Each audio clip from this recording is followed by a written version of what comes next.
We got UFC Abu Dhabi this Saturday, headlined by the middleweight legend, the former champion Robert Whittaker, and the Ritter, who has been surging in the scene and is looking to climb higher in the rankings. This is a phenomenal card. Even with the loss of Movsar Evloev and Aaron Pico, this is still one of the most stacked cards this year, for sure the most stacked fight night, and is even more stacked than a lot of the pay-per-views that we have received this year. The UFC spoils the Middle East. It spoils Abu Dhabi and Saudi Arabia, Baku, all of them. And us American fans can only dream of cards like this. But like UFC 320 is going to be sick. But anyways, yes, UFC Abu Dhabi this Saturday is going to be sick. And it's time to break down the card. And we're going to start at the bottom and work our way up. Right? So this Saturday, it's on ABC in the middle of Saturday. Let's start with these first couple of prelims. You got Martin Buday versus Marcus Buchena. Have no idea who the heck these guys are. I'm randomly going to pick Marcus Buchena. I don't even know. I can't make like these educated guesses on fighters. I have no idea. Mohamed Yahya versus Steven Niguin. I'm going to just go with this guy, Steven Niguin. He just looks like kind of the guy that's going to win this fight. I think most of the reactors are picking this guy. So we're going to go with Steven Niguin. Okay. Then Billy Elikana coming off the loss versus, what was his name? I'm forgetting. Bakoyev or something at January. He's coming off the loss. A young, still a lot of promise in this guy as a light heavyweight. He came in on short notice his last fight. So he's going to be fighting Ibo Aslan, who's also coming off the loss versus, I think, Ion Kutalaba. Ibo Aslan, always so dangerous on the feet. Striker, could be rapid with his punches, and Billy Elikana, who I don't want to be like making up these guys' styles because I really don't follow these fighters, but I think he has more grappling and wrestling in his tool bag. I'm going to go with Ibo Aslan to bounce back versus Billy Elikana. Okay. Tabitha Ricci versus Amanda Ribas. Tabitha Ricci. I'm going to go with Tabitha Ricci. She's cool. I think did she lose or did she get the win last time in Macau? Oh no, she lost to Jan back in Macau.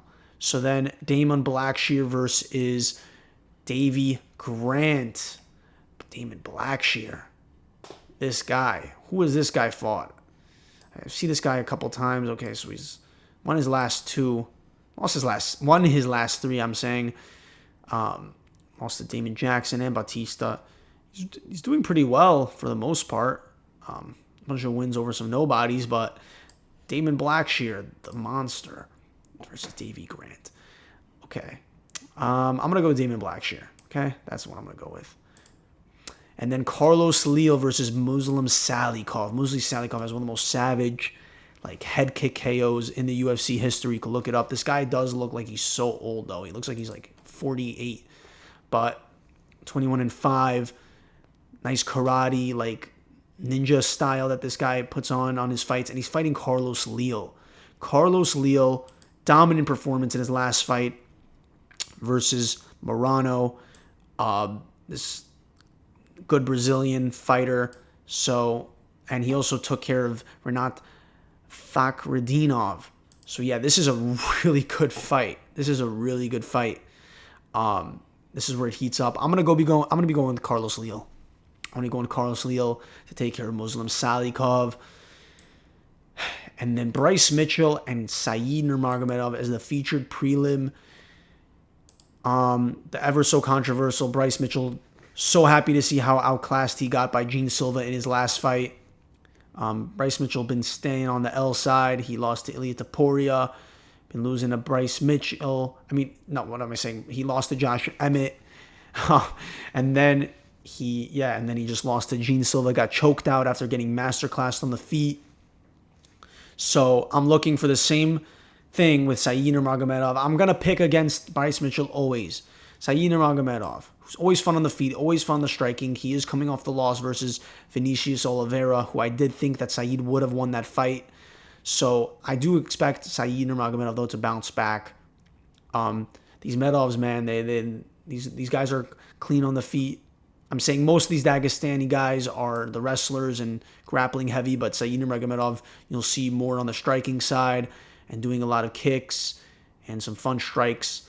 So it goes either a Saeed Nurmagomedov striking masterclass or Bryce Mitchell's going to submit this dude on the ground somehow, some way.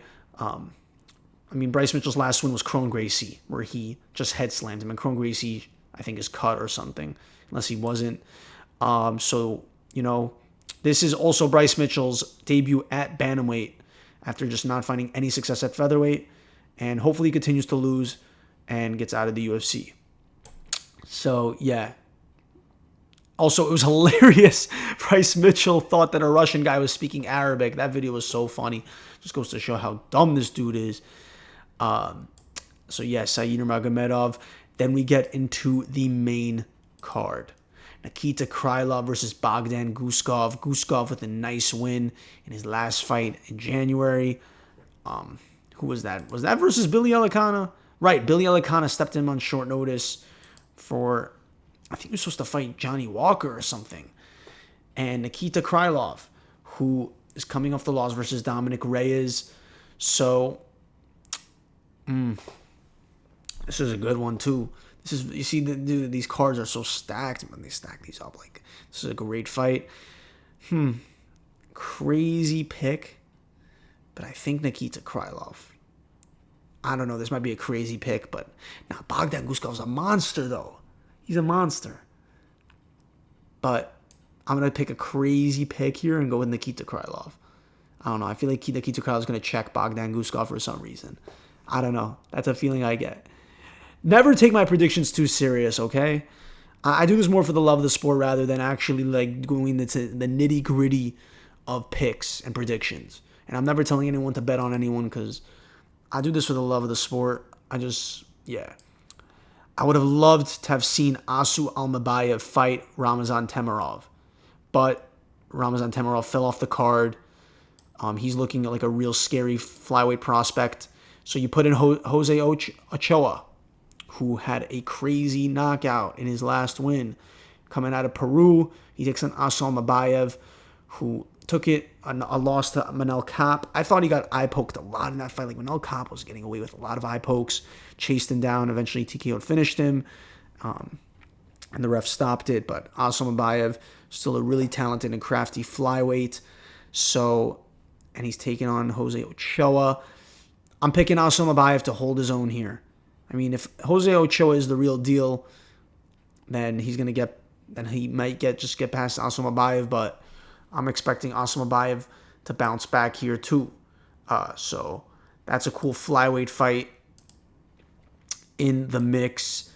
And then Shara Magomedov. I think he's going to just get his win back versus Marc-Andre Barriault. He had that crazy double hammer back fist, whatever you want to call that move, on Petrosian back at 308. And then Shara Magomedov lost to Michael Venom Page, had a very underwhelming performance where he just couldn't find striking. Again, Michael Venom Page is one of the most elusive and hard-to-hit fighters in the UFC. So Marc-Andre Barriault did a crazy finish on Bruno Silva. I think Bruno Silva's head was fractured from that. That was back at 315. But I think this fight is clear for Shara Magomedov to bounce back and re-showcase. I think the UFC wants to put Shara Magomedov back in a marketable position so they could continue to build him up because he has this crazy look as this pirate with his one eye and the big beard. So Shara Magomedov, always staying active on the Middle East cards. He took his first loss too. He was an undefeated fighter at 15-1. I'm expecting him to put on a striking clinic versus Marc-Andre Barriault, if not finishing him. So, Shara Magomedov going with that call to continue. That's a cool fight. That's our featured fight. Shara Magomedov. The always so skillful Petr Yan. Petr Yan and Marcus Mcghee. It's crazy that they had Petr Yan, Movsar, and Robert Whittaker and De Ridder all on the same card. Originally, when this fight got booked, I was so confused. Like, I didn't think it was right matchmaking for Yan. Yan deserved either Umar or another title shot, but surely with a win after this, he's getting that next title shot versus either Merab or Sanhagen. But yeah, honestly, now I'm not too mad at it. Cool fight. Petr Yan, let's see it. You know, your last win was versus Figgy. You also beat Song Yadong. People said he was robbed by Sean O'Malley. He's beaten all the greatest guys of this division, really, except for Merab and Sean O'Malley. He had the controversial thing with Aljamain Sterling, but Petr Yan, the most skillful fighter, always such a fun fight to watch when this guy is in his combinations, the strikes that he does, and with the kicks. Just one of the most entertaining fighters. This is must watch. This co-main event right here, just alone, with Petr Yan stepping in there versus Marcus Mcghee. Marcus Mcghee, last time we saw him was UFC 309 versus Jose Martinez, and he had a pretty nice showing in that fight. I don't think he finished him, did he? I gotta fact check that now. Let's see here. It was a decision. So he's won his last 3 in his UFC. So he is looking to take a big jump in the rankings.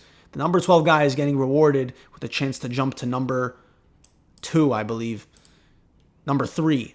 Petr Yan's number 3. And just again, Petr Yan, yeah, with this fight, he's up next. He's up next, surely. That would be 3 straight wins that he's climbed back into the title picture. He already could be fighting for a title, but, oh, yeah, that would be 3 straight wins. So, Petr Yan, sick co-main. And then we get to this main event, Robert Whittaker versus Reinder de Ridder. I am worried about Robert Whittaker with this fight. I love Robert Whittaker, and I hope he could bounce back. Robert Whittaker was 1 fight away from another title shot, but then, of course, he got choke cranked within the first 2 minutes after immediately being taken down by Khamzat Chimaev. Barely stood a chance. He almost got up to his feet in that fight, and then got taken down again. And then Khamzat put his arm and didn't even get like a full-on grip around the neck, but really just the pressure that he put on Robert Whittaker's teeth, which of course forced Robert Whittaker's teeth back into his throat, was enough for Robert Whittaker to tap. And Robert Whittaker was really putting on a streak there. He beat Paulo Costa. He beat Ikram Aliskerov in a first-round knockout in the place of Khamzat, and then he was a savage for taking that Khamzat fight when he could already have said, I want a title shot next.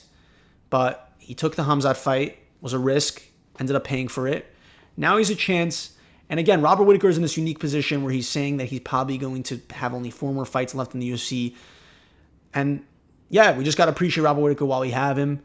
He's just another one of these legends that we still have in the game, in the middleweight division. Him, Israel Adesanya, Max Holloway, these are all fighters that could be done in the next 2 years. And I really want Robert Whittaker to win. I really do. Because if he loses this, like, how does he get it to another title shot? Like, he needs to win this to have any chance to have 1 more title shot if he's saying he's only around for 4 more fights. Right? Robert Whittaker's just been at the top of this game for so long. So, yeah. And Reinder de Ridder, right? He's been in the UFC for about a year now. He won his debut versus Meerschaert, made short work of Holland, and then finished Bo Nickel.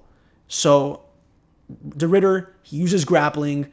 He also looks to strike. He'd even use his grappling really with Bo Nickel. I mean, he tested Bo Nickel. He was definitely hungrier for those exchanges, and he uses those violent elbows. He uses his crazy elbows. He has a great reach. He has the reach advantage. He has the height advantage, and he uses these elbows, and he uses knees. That's what he did to Bo Nickel. He kneed him in the body to finish that fight. I'm really concerned for Robert Whittaker here. I really am, because Reinder de Ridder is looking dangerous, and this is the real litmus test. Unfortunately, Robert Whittaker is the gatekeeper for who wants to break into the elite of middleweight. Reinder de Ridder wins this. He's probably next versus the winner of Khamzat versus Dricus du Plessis. There's also Anthony Hernandez. If he gets past Dolidze, then he's in the picture. Who else is at middleweight? Oh, no, I'm completely forgetting about Borralho and Nasruddin Imavov. Those are the next. Whoever wins that is the next guy up. So de Ridder maybe could fight the winner of Anthony Hernandez or wait in the wings. And then, of course, you have Israel Adesanya and Sean Strickland that probably need to fight later on.